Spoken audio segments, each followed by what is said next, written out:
പണ്ടില്ലേ എൻ്റെ ഉപ്പാപ്പ മംഗലപ്പുരക്കലും ബിരിയാണി വെക്കാൻ പോകുന്ന മെയിൻ ഷെഫാട്ട. അന്നത്തെ കാലത്ത് പറഞ്ഞാൽ അയമ്പത് തൊട്ടി എന്ന പണ്ടാരി.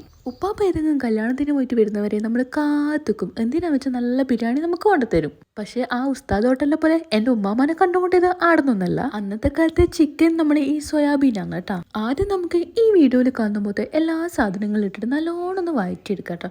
പിന്നെ മെയിനായിട്ട് വേണ്ട ഒരു സാധനം എന്താ വെച്ചാൽ ഈ മാഗി ക്യൂബ്സ് ഒന്ന് പണ്ട് ഇതില്ലെങ്കിലും ഇപ്പം ഇത് മസാല ഇട്ടാൽ ഭയങ്കര ടേസ്റ്റ്. സോയാബീനാളും ചൂടുവെള്ളത്തിലൊന്ന് ഉപ്പിട്ടിട്ട് കുറച്ച് സമയം സോക്ക് ചെയ്ത് വെക്കണം കേട്ടോ. എന്നിട്ട് വെള്ളം നല്ലോണം പീറ്റ് നമ്മുടെ മസാലയിലേക്ക് അങ്ങോട്ട് കൊടുക്കുക. പിന്നെ കുറച്ച് പൊരിച്ചുള്ളിയും ഗരം മസാലയും വേണമെങ്കിൽ കുറച്ച് തൈരും ഇട്ട് കൊടുക്കും. അങ്ങനെ നമ്മൾ നല്ല സോയാബീൻ്റെ മസാല ഇട്ട് റെഡി ആയിട്ടുണ്ട്.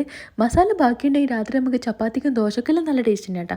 പിന്നെ നമ്മൾ നല്ല നെയ്ച്ചോറ് ഉണ്ടാക്കി. പിന്നെ നമ്മൾ മുഹബത്തിൻ്റെ ദമ്മിടൽ പരിപാടിയിലേക്കാണ്. അങ്ങനെ നമ്മൾ ദമ്മെല്ലാം ഇട്ട് കഴിഞ്ഞ് പയ്യെ ദമ്മെല്ലാം പൊട്ടിച്ചിട്ട് ചോറ് വയ്ക്കുമ്പോൾ ഒരു ടേസ്റ്റ്. നിങ്ങളെല്ലാവരും ഈ ബിരിയാണി എന്തായാലും ഉണ്ടാക്കണം. ചിക്കനും മട്ടനും ഫിഷും മാത്രമല്ല കേട്ടോ ബിരിയാണി ഉണ്ടാക്കാൻ പറ്റുക. ഈ സോയാബീൻ കൊണ്ടും ബിരിയാണി വെച്ച് നോക്ക്. അപ്പോൾ അടുത്ത വീഡിയോ ആയിട്ട് വരുന്നത് വരെ ബായ്.